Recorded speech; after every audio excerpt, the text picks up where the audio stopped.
KGF ഞാൻ planned ആണ്. കാരണം ഇത് സംഭവിച്ചാൽ ഇന്ന കാര്യം ചെയ്യണം, സംഭവിച്ചില്ലെങ്കിൽ ഇന്നത് ചെയ്യണം. ഈ പ്ലാൻ എ ബി പരിപാടി എല്ലാം നമ്മുടെ അടുത്തുണ്ട്. പിന്നെ ഇടിക്കാൻ നടന്നാണ് അവര്. കാരണം അവരെ അത് നീ പറഞ്ഞില്ലല്ലോ എന്നൊക്കെ ചോദിച്ചോണ്ട് അതിപ്പോഴും നടക്കണ്ടോ. ഇപ്പൊ വേറെ ആരുണ്ട്? എനിക്ക് ഒരെണ്ണം കിട്ടിയ ഒരെണ്ണം ഞാൻ മേടിച്ചു കൊടുക്കാൻ ഭയങ്കര രസമാണ്. അതായത് നമ്മള്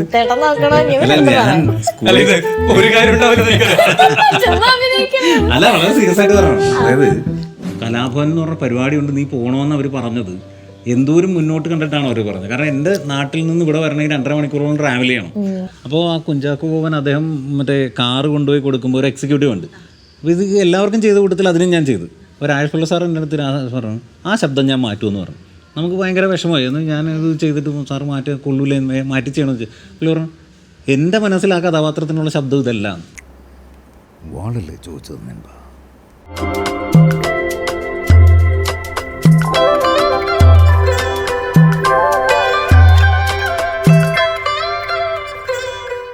ഇപ്പോൾ ഈ പറഞ്ഞ പോലെ ഒത്തിരി ആളുകൾ വരുന്നത് കൊണ്ട് എങ്ങനെയാണ് ആളുകളെ ചൂസ് ചെയ്തെടുക്കുന്നത്? അതിൽ നിന്ന് ചൂസ് ചെയ്യാന്ന് വിചാരിച്ചാൽ ഇപ്പോൾ നമ്മൾ ചില ഡയലോഗുകൾ പറഞ്ഞു കൊടുക്കുകയും അവരെ തിരിച്ച് തന്നെ റിയാക്ട് ചെയ്യുന്ന മോഡുലേഷൻ പറയുകയൊക്കെ ചെയ്യുന്നത് നമുക്കറിയാൻ പറ്റും.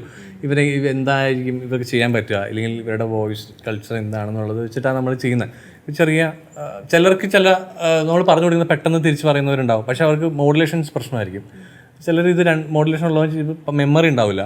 കാരണം ഇവരെ കൊണ്ട് ഇപ്പോൾ നമുക്ക് പലപ്പോഴും നേരത്തെ പറ്റിയിട്ടുണ്ട് ആദ്യത്തെ സമയത്തൊക്കെ. അപ്പോൾ ചിലരുടെ വോയിസ് മാച്ചായിട്ട് അവരെ നമ്മൾ ഇത് ചെയ്യിപ്പിക്കും. ഇത് വലിയ ഡയലോഗുകളിലേക്ക് എത്തും. ഈ ക്യാരക്ടർ വളർന്ന് ഒരു ക്രൂഷ്യൽ മൂമെന്റിൽ പെർഫോം ചെയ്യുന്ന പോയിന്റിലേക്കൊക്കെ എത്തും.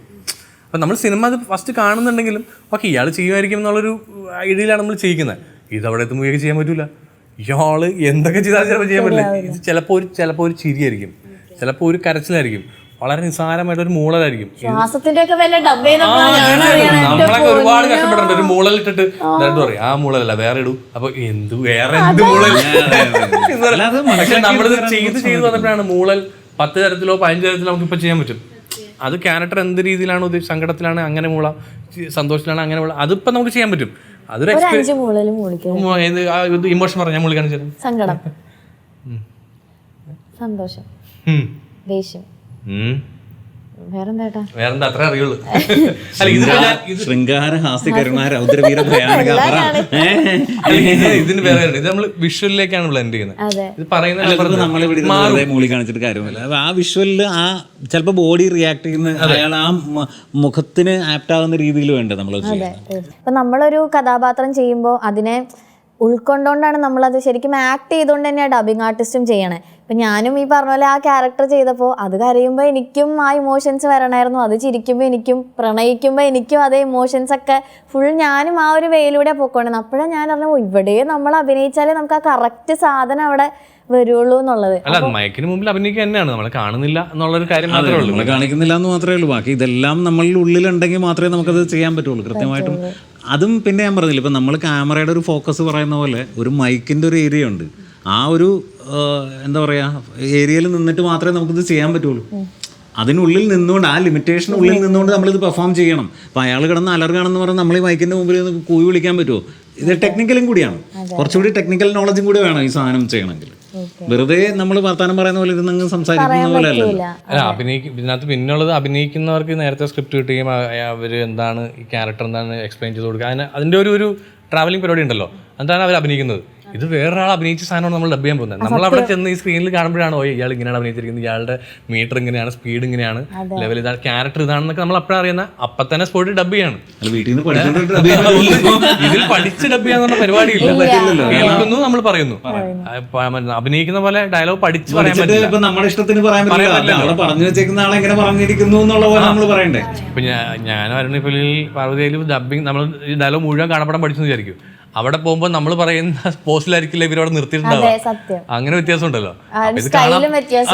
നമ്മൾ കാണാപ്പാടം പഠിക്കുന്നതിൽ കാര്യം സംഭവമില്ല. നമ്മളെ സ്പോട്ടിലുള്ള സംഭവം കൂടി ഉണ്ട് ഇതിനകത്ത്. അതെ ഇപ്പൊ ഞാൻ ഇന്നത്തെ ക്ലാസ് കഴിഞ്ഞു.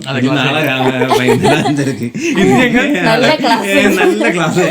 ഇത് ഞങ്ങൾ ഫീസ് വാങ്ങി പാർവതി ബുക്കൊക്കെ എടുക്കുമെന്ന് എനിക്ക് സംശയമാണ്. കുറച്ചു നേരം ബുക്കൊക്കെ എടുത്ത് ചേട്ടാ ഞാൻ എഴുതി വെക്കട്ടെ എന്നൊക്കെ. അല്ല ഇപ്പൊ ഞാൻ ചെയ്ത ക്യാരക്ടർ കഥാനന്ദി എന്ന് പറഞ്ഞ ക്യാരക്ടർ, പുള്ളിക്കാരി ബംഗാളി ആയിരുന്നു.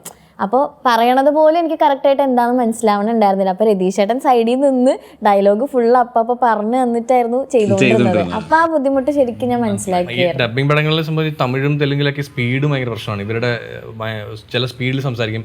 തമിഴ് ഭയങ്കര ഫ്ലോ ആയിരിക്കും. ഞങ്ങൾ പൊന്നിയൻ ചെയ്യുന്ന സമയത്ത് നമുക്കുണ്ടായിരുന്നത് തമിഴിൻ്റെ ഒരു ഫ്ലോ നമുക്ക് മലയാളത്തിലില്ല. ഇല്ല മീൻസ് ഒരു വേറെ സ്റ്റൈലാണല്ലോ സംസാരിക്കുക. വളരെ ഈസി ആയിട്ട് ചില ഡയലോഗ്, ഭയങ്കര വലിയ ഡയലോഗ് ഈസി ആയിട്ട് പറഞ്ഞു കളയും. ഇത് നമുക്ക് മലയാളത്തിലേക്ക് കൊണ്ടുവരുമ്പോൾ പിന്നെ ഈ ഭാഷയും ഒക്കെ ആദ്യം നമ്മളിതിനെ മീറ്റർ പിടിക്കാൻ ഭയങ്കര ബുദ്ധിമുട്ടാണ്. അപ്പോൾ നമുക്കതിനൊരു ഹാൻഡിൽ ചെയ്യാൻ പറ്റുക. അതിലെ വാക്കുകളൊക്കെ തന്നെ ഇപ്പൊ പെരിയ പഴുവേറ്ററയർ എന്നൊക്കെ പറയുന്നൊരു വാക്കുണ്ട്. അത് ഡയലോഗിന്റെ കൂടെ പറഞ്ഞോന്ന് പറഞ്ഞു. അല്ല അങ്ങനെ ഒരുപാടുണ്ട്. അല്ല അങ്ങനെ വല്ലവരയൻ വന്ധ്യത്തേവർ ഇതൊക്കെ പറയാം, നമുക്കിപ്പോൾ ഇങ്ങനെ പറയാം. പക്ഷെ പെട്ടെന്ന് ഇത് ശീലമില്ലാത്ത ഒരാൾക്ക് നേരെ വന്ന് ഒരു ഡയലോഗിന്റെ കൂടെ ഇമോഷനോട് കൂടി ഈ സാധനമൊക്കെ പറയുമ്പോൾ ചിലപ്പോൾ ഇത് വരില്ല. ഒരുപാട് പേര് ഇപ്പം നമ്മളതിൽ ഐശ്വര്യയുടെ ക്യാരക്ടറിന് വേണ്ടി ഇവിടുത്തെ ഒരുപാട് പേരെ നമ്മൾ ഓഡിഷൻ ചെയ്തിട്ടുണ്ട്. അപ്പോൾ അത് വരുന്നില്ല, ഈ ഡയലോഗുകൾ പറയാൻ പറ്റുന്നില്ല എന്നുള്ളതൊരു ഭയങ്കര പ്രശ്നമായിരുന്നു. പാർവതി അന്ന് കണ്ടില്ലെങ്കിൽ ശരിയാവില്ല.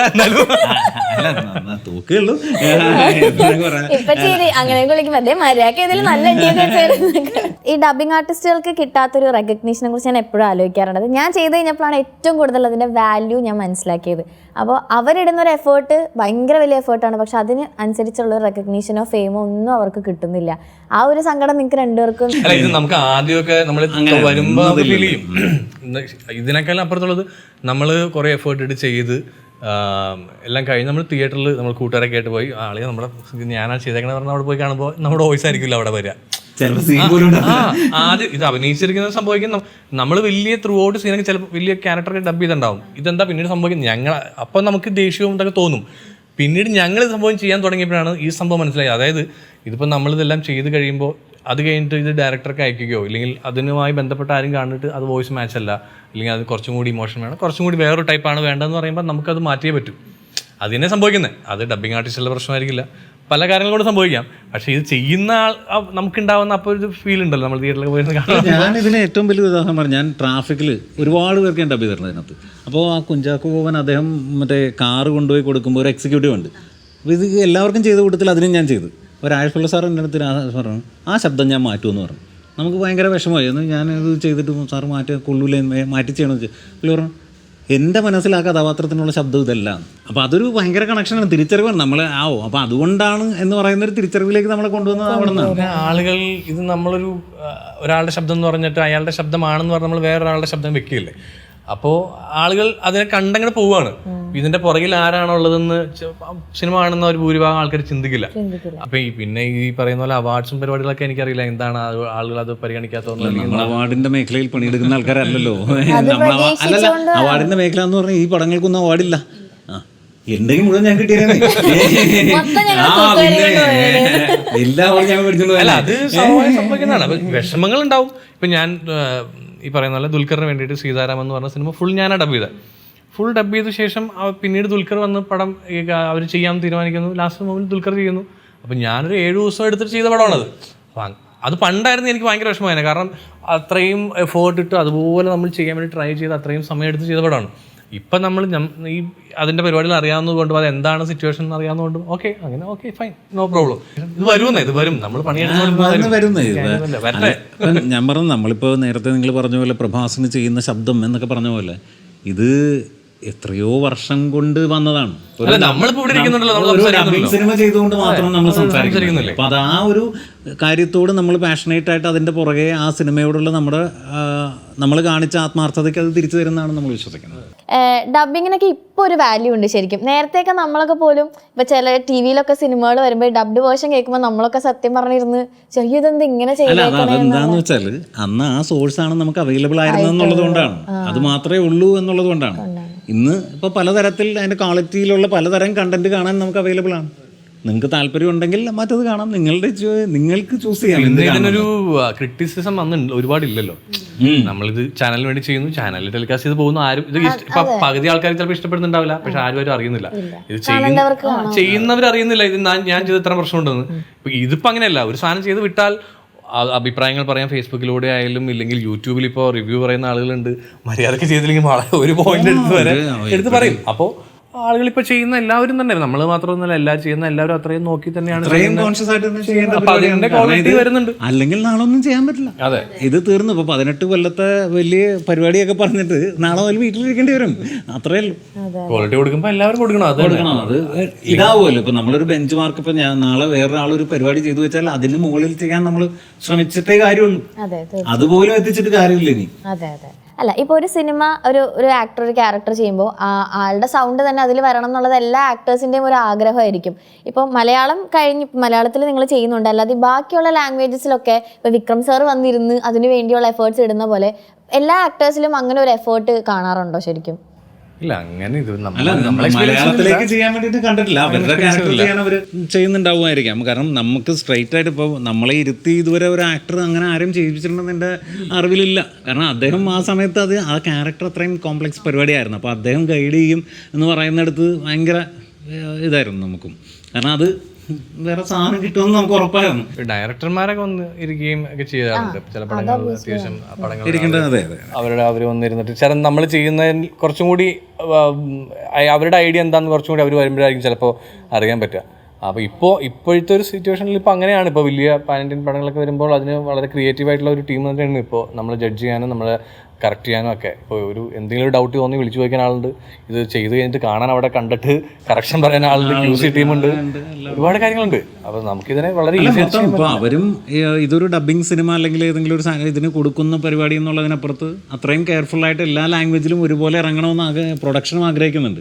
അപ്പോൾ ഇപ്പോൾ ഈ ഓരോ ക്യാരക്ടറിൻ്റെ ബാക്ക്ഗ്രൗണ്ട് സ്റ്റോറീസ് അടക്കം എല്ലാ പരിപാടിയും നമ്മളോടും അവർ കൺവേ ചെയ്തതിന് ശേഷമാണ് ഡബ്ബിങ്ങിന് നമ്മൾ എടുക്കുന്നത്. അപ്പം നമ്മൾ ചെയ്യുന്ന പരിപാടിയുടെ എല്ലാ വിശദ വിവരങ്ങളും ചോദിച്ചും മനസ്സിലാക്കിയിട്ട് തന്നെയാണ് നമ്മൾ ഡബ് ചെയ്യിപ്പിക്കാൻ പോയിരിക്കുന്നത്. ഏറ്റവും ചാലഞ്ചിങ് ഡബ്ബിംഗ് സെഷൻ ഏതായിരുന്നു? എനിക്കിപ്പോൾ ലൈഫിൽ പറയാൻ പറ്റിയ സാധനം പൊന്നിയിൻ സെൽവൻ തന്നെയാണ്. പക്ഷേ മുമ്പോട്ട് പറഞ്ഞാലുണ്ട്, ഇപ്പോൾ ബാഹുബലി എന്താണെന്നറിയാതെ നമ്മൾ പോയി ചെയ്തതാണ്. അതും ചലഞ്ചിങ് തന്നെയാണ്. കാരണം എന്താണെന്ന് നമുക്ക് യാതൊരു ധാരണയില്ല, ചെയ്തുകൊണ്ടേ ഇരിക്കുകയാണല്ലോ. അത് പക്ഷേ അവിടെ ഇരിക്കുന്ന ആളുകളെ ട്രസ്റ്റ് ചെയ്ത് അവർ ചെയ്യിപ്പിക്കുന്നതിൽ മാത്രം ആലോചനകളില്ലാതെ ചെയ്തു പോയ പരിപാടിയാണ്. ഇന്ന് നമുക്ക് ചിന്തകളുണ്ട്, എന്താണെന്ന് പറയുന്ന അതിന് ശേഷമാണ് അത്തരം ചിന്തകളിലേക്കൊക്കെ നമ്മൾ വന്നത്.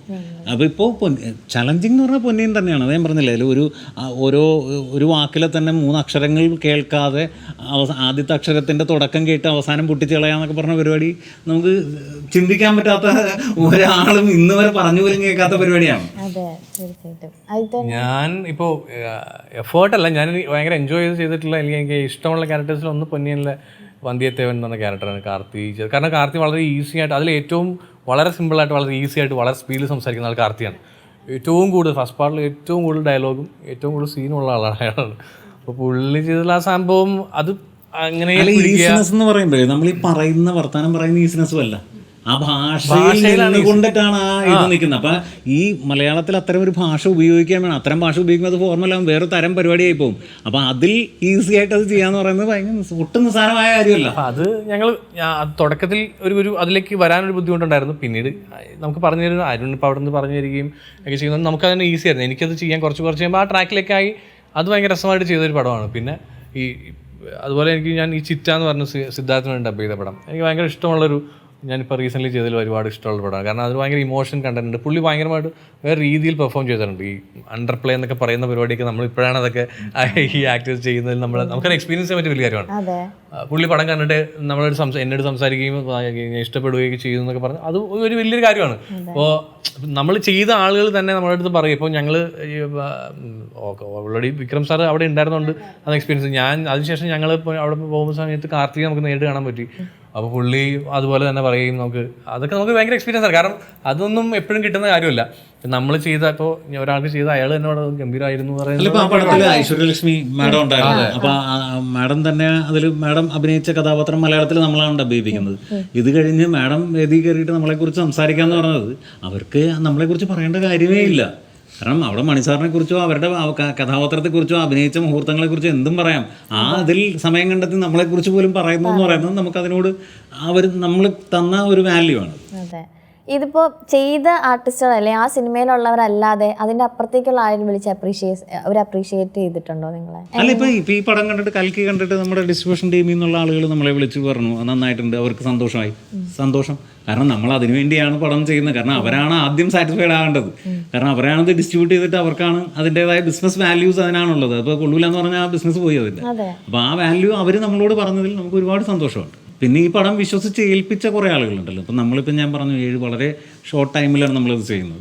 ആ സമയത്ത് നമ്മളെ വിശ്വസിച്ച് ഏൽപ്പിച്ചത് നന്നായി എന്ന് പറയുമ്പോൾ അത് എല്ലാവരും, ആ കമ്പനി അടക്കം എല്ലാവരും നമ്മളോട് നല്ല രീതിയിൽ. അപ്പോൾ നമുക്ക് ഇപ്പോൾ ഏതെങ്കിലും ഒരു, ഇപ്പോൾ KGF-ലെ റോക്കി ബൈ എനിക്ക് തോന്നുന്നു അരുൺചേട്ടന് ഭയങ്കര വലിയൊരു, ഇപ്പം ഈ പറഞ്ഞ പോലെ പൊന്നിയിൻ സെൽവൻ പോലെ നല്ല സക്സസ് ആയിട്ടുള്ളൊരു സിനിമയും കൂടെ ആണല്ലോ. അപ്പോൾ അത് ഇറങ്ങിക്കഴിഞ്ഞ് ചേട്ടന് വന്ന റെസ്പോൺസ് ഒക്കെ എങ്ങനെയായിരുന്നു? ഭയങ്കര പരിപാടിയായിരുന്നില്ലേ. അത് പിന്നെ ഞാൻ പ്രതീക്ഷിച്ചിരിക്കുന്നൊരു സാധനമാണ്. ബാഹുബലിയിലാണ് ഇതല്ലാതെ വന്നത്. അതായത് മറ്റേ ഒരു ദിവസം രാവിലെ ഇതെല്ലാം അങ്ങ് വലിയ പരിപാടിയാവുന്നു, മനോരമയിൽ നിന്ന് വിളിക്കുന്നു, ഇൻ്റർവ്യൂവിന് പോയിരിക്കുന്നു, അവിടെ നിന്ന് ഇറങ്ങുമ്പോഴേക്കും മറ്റ് വണ്ടികൾ വരുന്നു, അവിടെ കൊണ്ടുപോകുന്നു, പേപ്പറിൽ ഫുൾ സൈസ് ഫോട്ടോ വരുന്നു. KGF-ൽ ഞാൻ പ്ലാൻഡാണ്. കാരണം ഇത് സംഭവിച്ചാൽ ഇന്ന കാര്യം ചെയ്യണം, സംഭവിച്ചില്ലെങ്കിൽ ഇന്നത് ചെയ്യണം. ഈ പ്ലാൻ A B പരിപാടി എല്ലാം നമ്മുടെ അടുത്തുണ്ട്.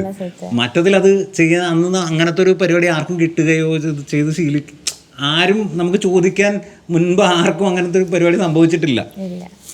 KGF-ൽ നമുക്കറിയാമായിരുന്നു ഇത് ഹിറ്റ് അടിക്കും. അപ്പം ഞാൻ അന്ന് പറഞ്ഞു പോയതാണ് സത്യത്തിൽ, ഞാൻ പറയുന്നതിനപ്പുറമാണ് സംഭവിക്കാൻ പോകുന്നതെന്ന്. ആ സിനിമയെക്കുറിച്ച് ഞാൻ പറഞ്ഞു, അത് എൻ്റെ ആഗ്രഹമാണ് ഞാൻ പറഞ്ഞത്.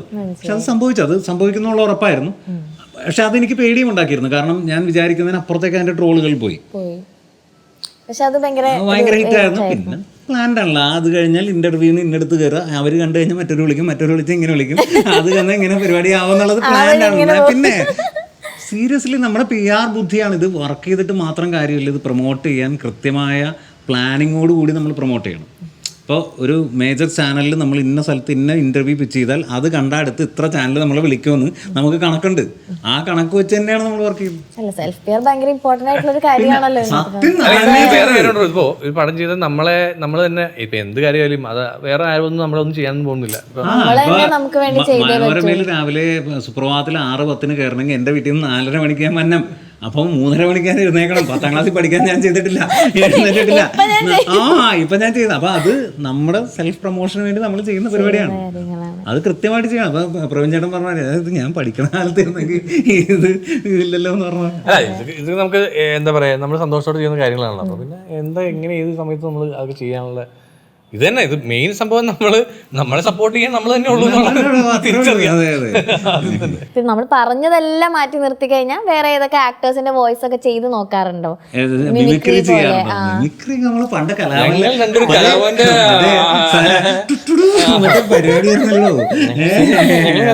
പഠിച്ചു. ഞാൻ 10ാം ക്ലാസ് സമയത്ത് കലാഭവനില് വെക്കേഷൻ ക്ലാസ് പഠിക്കാൻ പോയ ആളാണ് ഞാൻ. അതെ, അത് ഞാൻ പറഞ്ഞില്ലേ, എന്നോട് ശബ്ദം നല്ലതാണ്, നീ കലാഭവനിൽ പോയി കയറണം എന്ന് എന്റെ ടീച്ചർ പറഞ്ഞതാണ്. പിന്നെ ടീച്ചർ ഇപ്പോഴും വിളിക്കും. ടീച്ചറിനെ കാണാൻ പോകാൻ പറ്റിയിട്ടില്ല. ഈ അടുത്ത് കല്യാണം കഴിഞ്ഞിട്ട് ഭാര്യയായിട്ട് പോയി കാണുമെന്ന് ടീച്ചർ കൊണ്ട് ഇതുവരെ പോകാൻ പറ്റിയിട്ടില്ല. ടീച്ചർ എന്തായാലും പോയി കാണും. ടീച്ചറെ തീർച്ചയായിട്ടും വരും. അതെ അല്ല, അവരുടെ ആ ഒരു വാക്ക് കൊണ്ട് സീരിയസ്ലി. ഇപ്പൊ അന്ന് ഞാൻ അല്ലെങ്കിൽ 99-2000 സമയത്ത് കലാഭവൻ എന്ന് പറഞ്ഞ പരിപാടി കൊണ്ട് നീ പോകണമെന്ന് അവർ പറഞ്ഞത് എന്തോരം മുന്നോട്ട് കണ്ടിട്ടാണ് അവർ പറഞ്ഞത്. കാരണം എൻ്റെ നാട്ടിൽ നിന്ന് ഇവിടെ വരണമെങ്കിൽ 2.5 മണിക്കൂറോളം ട്രാവൽ ചെയ്യണം. അന്ന് നമ്മൾ അന്വേഷിച്ച് കലാഭവനിൽ വന്ന് അവിടുത്തെ മിമിക്രി ക്ലാസ്സിന് നമ്മൾ ജോയിൻ ചെയ്തു. പല ജോലികളും നമ്മൾ അതിൻ്റെ ഇടയിൽ കിട്ടിയിട്ട് നമ്മൾ കലാഭവനിൽ പോകണം എന്നുള്ളതുകൊണ്ട് അത് കളഞ്ഞിട്ടാണ് ഇതിന്റെ പുറകെ നടക്കുന്നത്. പിന്നെ മിമിക്രി നമ്മളെ ഒരുപാട് സഹായിക്കും ഇതിലും. പിന്നെ അങ്ങനെ ഒരു വോയിസ് അങ്ങനെ പിടിച്ച് ചെയ്യാന്നല്ല ഉദ്ദേശിക്കുന്നത്, മിമിക്രി ചെയ്യാന്നല്ല ഉദ്ദേശിക്കുന്നത്. പക്ഷേ അഡാപ്റ്റ് ചെയ്യാൻ പറ്റുന്ന പെട്ടെന്നൊരു സാധനം കണ്ടിട്ട് അത് ഇമിറ്റേറ്റ് ചെയ്യാനുള്ള നമ്മുടെ ഒരു കഴിവുണ്ടല്ലോ. അപ്പൊ ആ ഒരു സാധനം ഗുണം ചെയ്യും. അല്ല, പൊതുവെ പറയും സ്കൂളിലെയും കോളേജിലെയും ടീച്ചേഴ്സിനെയൊക്കെ അനുകരിച്ചിട്ടാണ് തുടക്കം എന്നൊക്കെ ഇങ്ങനെ പറഞ്ഞ് കേൾക്കാറുണ്ട്. ഞാനൊക്കെ പഠിക്കുന്ന സമയത്ത് 2 ഇതാണ് ഒരു കമ്പ്യൂട്ടർ സെന്ററിന് 2 ബ്രാഞ്ചസ് ഉണ്ടായിരുന്നു, ആലുവയും പറവൂരുമായിട്ട്. അപ്പോൾ ആലുവയിലെ സാറുമാരെ ഞങ്ങൾ ഞാൻ ഇമിറ്റേറ്റ് ചെയ്തെന്ന് പറഞ്ഞ് പറവൂർ എന്നെ തല്ലാനെ പിടിച്ചിട്ടാണ് ആൾക്കാർ. പിന്നെ ഇടിക്കാൻ നടന്നാണ് അവര്. കാരണം അവരെ അത് നീ പറഞ്ഞില്ലല്ലോ എന്നൊക്കെ ചോദിച്ചോണ്ട് ഇപ്പോഴും നടക്കണ്ടല്ലോ. ഇപ്പൊ വേറെ ആരുണ്ട്? എനിക്ക് ഒരെണ്ണം കിട്ടിയ ഒരെണ്ണം ഞാൻ മേടിച്ചു കൊടുക്കാൻ എന്നെ കൂടെ കൊണ്ടുവന്നിട്ടുണ്ട്. ഞാൻ ദാസ നീയും കാറ്റ് കയറി വിട്ട് നന്നായി എന്ന് പറഞ്ഞ പോലെ ആ പരിപാടി ഞാൻ വിളിച്ചു പിന്നെ അന്വേഷിച്ചു. അതെന്താ പറഞ്ഞ ചോറ്റാനിക്കര അമ്പാടിയിലെ വീടെന്നൊക്കെ കൃത്യമായിട്ട് ഞാൻ സ്ഥലം പറഞ്ഞു കൊടുക്കും. ഇതെന്തിനാന്നല്ലേ ആ പരിപാടിക്ക് അവനെ കൊടുക്കുന്നത്. അല്ല ഞങ്ങള് പക്ഷേ ഈ മിമിക്രി കലാഭവനിലൊക്കെ പോയിട്ടുണ്ടെങ്കിലും ഞങ്ങൾ അങ്ങനെ ട്രൂപ്പ് വർക്ക് ചെയ്യുക അങ്ങനെ ഒരുപാട് മിമിക്രി നടന്നിട്ടൊന്നുമില്ല കേട്ടോ. നമ്മളതിൽ നിന്ന് ചെയ്തിട്ടുണ്ട്. ഇവിടെ നമ്മള് ഒരു ആഗ്രഹവും ഒക്കെ ആയിരുന്നു. ഞങ്ങൾ രണ്ടും ഈ പറയുന്ന സ്കൂളും കോളേജിലൊക്കെ മിമിക്രി ചെയ്തിട്ടുണ്ട്. ആ ഒരു ട്രാക്കിൽ നിന്ന് ഇങ്ങനെ മാറി. പക്ഷെ ഇത് ഗുണം ചെയ്തിട്ടുണ്ട് നമ്മൾ ഒരുപാട് ഗുണം. ഇപ്പൊ നമ്മളെല്ലാവരും നമ്മളുടെ കരിയർ ഇപ്പൊ ഞാൻ ഭയങ്കര അൺഎക്സ്പെക്ടഡ് ആയിട്ടാണ് ഈ ഫീൽഡിലേക്ക് വന്നത്. പക്ഷെ ഇപ്പൊ ഇത്രയും 18 വർഷം എന്ന് പറയുമ്പോൾ വലിയൊരു ടൈമാണ്. പക്ഷെ നിങ്ങളെ ഇത് തിരഞ്ഞെടുക്കാനുള്ള ഒരു കാരണം എന്താ? ഈ ഒരു കരിയർ മതി എന്താണെന്നറിയാം, അത് ഭയങ്കര രസമാണ്. അതായത്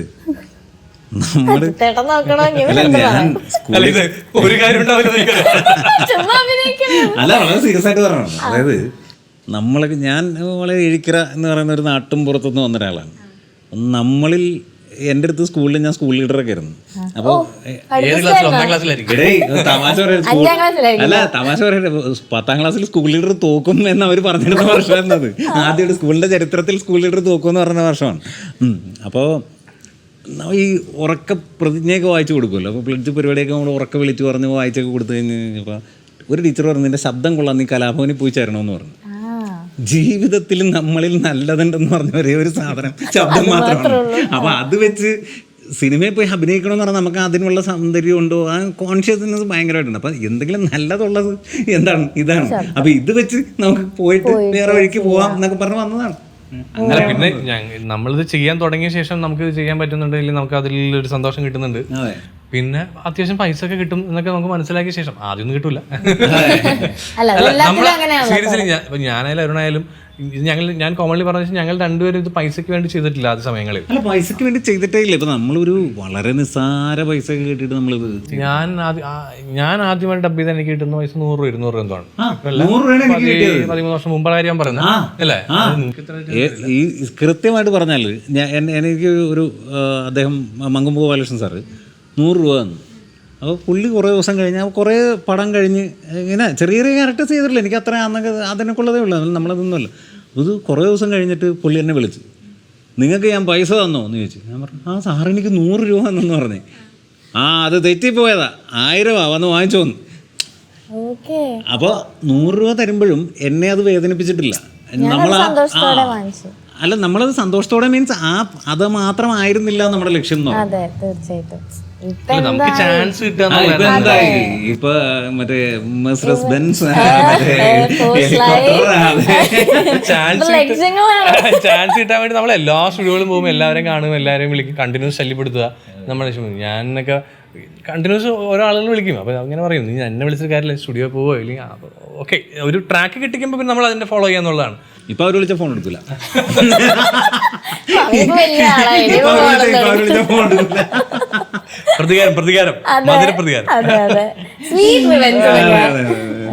ഇനി വോക്സ്കോം ഏത് തരത്തിലേക്ക് മാറ്റാനാണ് പ്ലാൻസ്, എന്തെങ്കിലും ഒക്കെ ഉണ്ടോ? വോക്സ്കോം എന്ന് പറയുന്നത് ഒരു ഇന്റർനാഷണൽ ലെവലിൽ ഈ വേൾഡിലുള്ള എല്ലാ ലോക്കലൈസേഷനും, അതായത് 1 million hours in a week എന്ന് പറയുന്ന രീതിയിൽ ലോക്കലൈസേഷൻ ചെയ്യണമെന്നാണ് എൻ്റെ ആഗ്രഹം.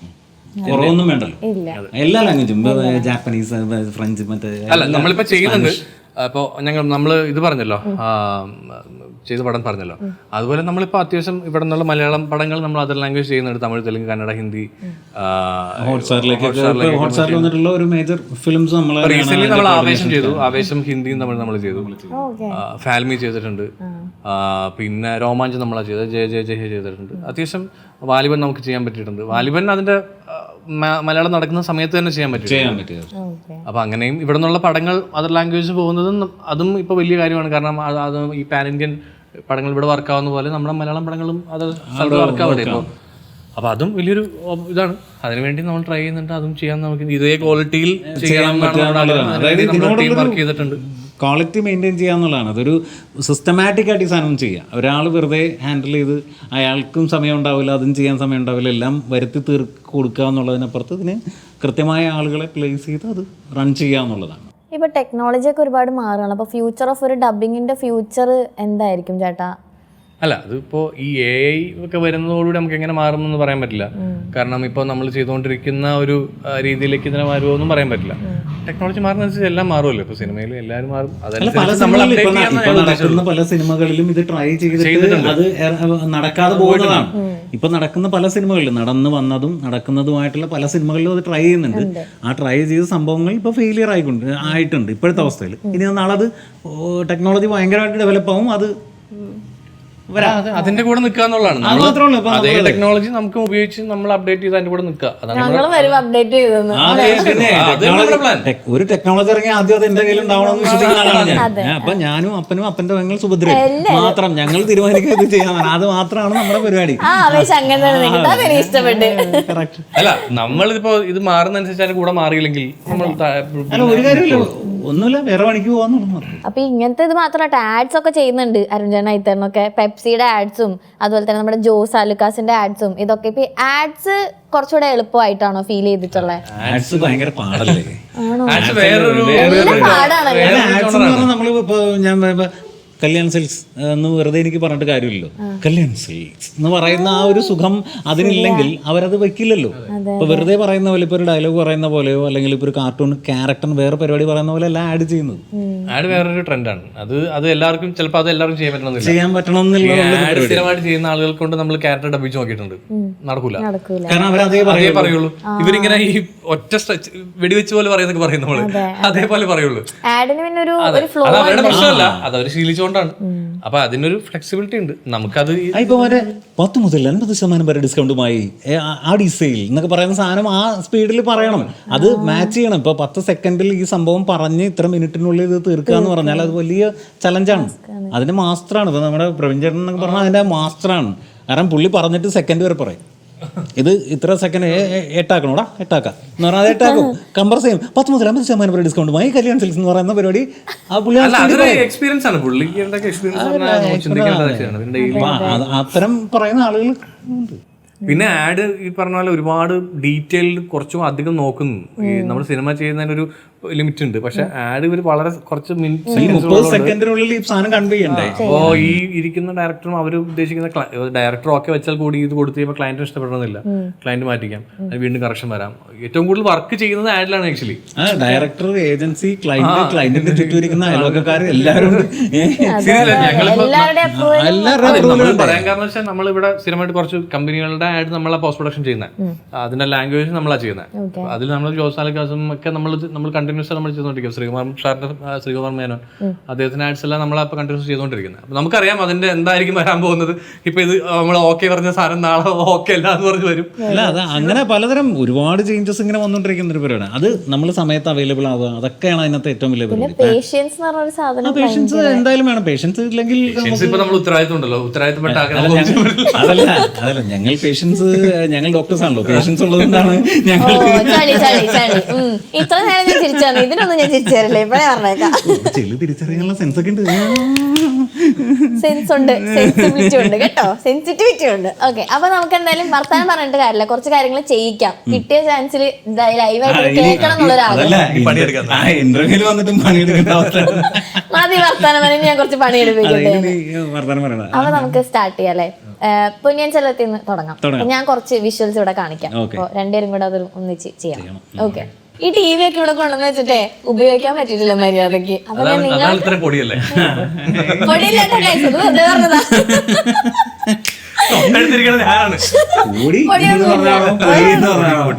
പൊടിയെന്ന് പറഞ്ഞതാ അല്ലേ? അപ്പൊ എന്തായാലും നമുക്ക് പൊന്നിയിൻ സെൽവത്തിന്റെ സ്റ്റാർട്ട് ചെയ്യാം. വിക്രം സാറിന്റെയും കാർത്തികിന്റെയും വോയിസ്.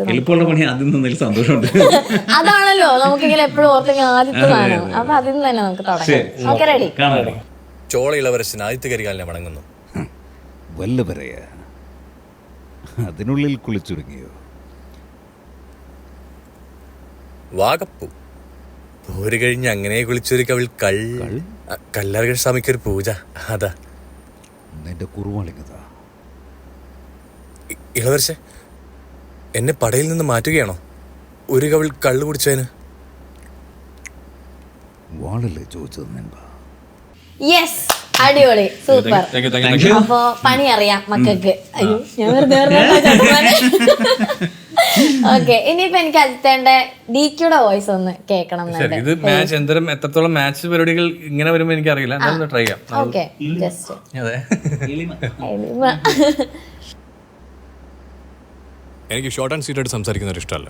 മനസ്സിലുള്ള മുഴുവൻ തുറന്നു പറയണം. എപ്പോഴും ഫുൾ എനർജി ആയിട്ടിരിക്കുന്നവർ ഇഷ്ടമല്ല. ലൈഫ് റണ്ണിങ് റേസ് ഒന്നും അല്ലല്ലോ. അതുപോലെ ജോഗിങ്ങിൻ്റെ പേരിൽ സിറ്റി മുഴുവൻ കിടന്ന് ഓടുന്നത്, ആ ഓടുന്നിടത്തെല്ലാം വേസ്റ്റ് വരയിടുന്നത്, ഡയറ്റ് എന്ന പേരിൽ ആവശ്യമില്ലാത്ത കഴിക്കുന്നത്, മുതിർന്നവർ പറഞ്ഞാൽ ആവശ്യമുള്ളത് കഴിക്കാത്തത്, ലാഫിംഗ് ക്ലബ്ബിൽ ചിരി വരാതെ ചിരിക്കുന്നത്, അതുപോലെ ചിരിക്കേണ്ടടുത്ത് മസിൽ പിടിച്ചിരിക്കുന്നത്, വെള്ളം കുടിക്കാൻ അലാറം വയ്ക്കുന്നത്, ആപ്പ് വെച്ച് എണീറ്റ് നിൽക്കുന്നത്. ഇഷ്ടപ്പെട്ടു. അത് ഒരുപാട് പണിയെടുത്ത് ചെയ്തതാണ്.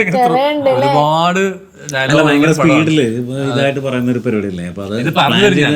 ഇതിങ്ങനെ ഫ്ലോയിൽ ഭയങ്കര സ്പീഡിൽ പറഞ്ഞു വരുമ്പോൾ അവിടെ പറയും ശരിയായിട്ടില്ല, ദിൽക്കർ വന്നിട്ടില്ല എന്ന് പറഞ്ഞ് പറയും. ആദ്യം അത് പറയും, അത് കഴിഞ്ഞ് ഇമോഷനിൽ പറയും, ഇതെല്ലാം കഴിഞ്ഞ് ദുൽഖർ പറയുന്ന പോലെ ആകണ്ടേ.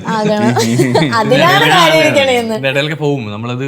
അല്ല, ഇടയിലിടയിൽ കട്ടായി പോകില്ല. അപ്പൊ ഇത് ഒരുപാട് ഡയലോഗ് ഉള്ള സിനിമയും കൂടിയാണ് അത്. ആ ഡയലോഗ് മാത്രം ഇവന് സംസാരിച്ചുകൊണ്ടേ ഇരിക്കുന്ന ഒരു അതാ ബ്രേക്ക് ഇല്ലാതെ ഇങ്ങനെ പറഞ്ഞോണ്ടിരിക്കുക. ഇങ്ങനെയാണ് എന്റെ പരിപാടി ചെയ്യുന്നത്. അതെ. ഈ വൈഫിന്റെ അടുത്തൊക്കെ പോയിട്ട് ഇമാതിരി ഡബിങ് വേർഷൻ ഒക്കെ ഇറക്കാറുണ്ടോ? നല്ല ഡീറ്റായിരിക്കും അല്ലേ?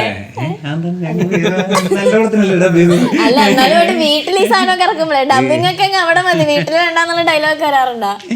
അല്ല, ഓരോരുത്തർ ചോദിക്കും. ഇപ്പൊ നമ്മള് ഇപ്പൊ എന്തെങ്കിലുമൊക്കെ സിനിമയൊക്കെ ചെയ്ത ആൾക്കാർ, ഇപ്പൊ അരുണൊക്കെ ഈ ആൾ ഫോണൊക്കെ വിളിച്ചിട്ട് ചോദിക്കാം, മേഡം നീ മറ്റേ ഡയലോഗ് ആളുകളുണ്ട്. കൊച്ചു ഡയലോഗ് ഭയങ്കര, നീ ഒന്ന് പറഞ്ഞേ കേക്കട്ടെ. ആ അതിൽ കൂട്ടാൻ വിളിച്ച, എടാ നീയാ ചെയ്യുന്നോണ്ട് ആളും വിശ്വസിക്കണം, ഒന്ന് 2 ഡയലോഗ് പറഞ്ഞാൽ അവർ കേൾപ്പിച്ചു കൊടുക്കുന്നത്. പലതരം ആളുകളുടെ പരിപാടിയാണ്. ഓക്കെ, അപ്പോൾ രണ്ടുപേർക്കും ഓൾ ദ വെരി ബെസ്റ്റ്. ഇനിയും കുറേ സിനിമകൾ ഡബ് ചെയ്യാൻ പറ്റട്ടെ. ഈ ഡബിങ് എന്ന് പറഞ്ഞ ലോകം വേറൊരു തലത്തിലേക്ക് കൊണ്ടുപോകാൻ പറ്റട്ടെ രണ്ടുപേർക്കും. ബിക്കോസ് അത്രയും പാഷനേറ്റ് ആണ് നിങ്ങൾ രണ്ടുപേരും പറയുമ്പോൾ തന്നെ അതിൻ്റെ. കാരണം ഞാൻ ഒരെണ്ണം ചെയ്തപ്പോൾ അതിൻ്റെ ബുദ്ധിമുട്ട് എന്താണെന്നും അതിൻ്റെ വാല്യൂ എന്താണെന്നും മനസ്സിലാക്കിയ ഒരാളാണ് ഞാൻ. അപ്പോൾ ഇത്രയും വലിയ സിനിമകളുടെയൊക്കെ ഭാഗമാകുമ്പോഴേക്കും അതിൻ്റെ എഫേർട്സ് എന്തോരം നിങ്ങൾ ഇടുന്നുണ്ടെന്ന് എനിക്ക് സത്യമായിട്ട് മനസ്സിലാവുന്നുണ്ട്. അപ്പോൾ ഇനിയും ഒരുപാട് സിനിമകൾ എത്തട്ടെ. എല്ലാം ഞാൻ കണ്ടിട്ട് ഇനി പറയാം കേട്ടോ. അപ്പോൾ കൽക്കി എന്തായാലും പൊളിച്ചു. ഇനിയും ഒരുപാട് സിനിമകൾ ചെയ്യട്ടെ. All the very best.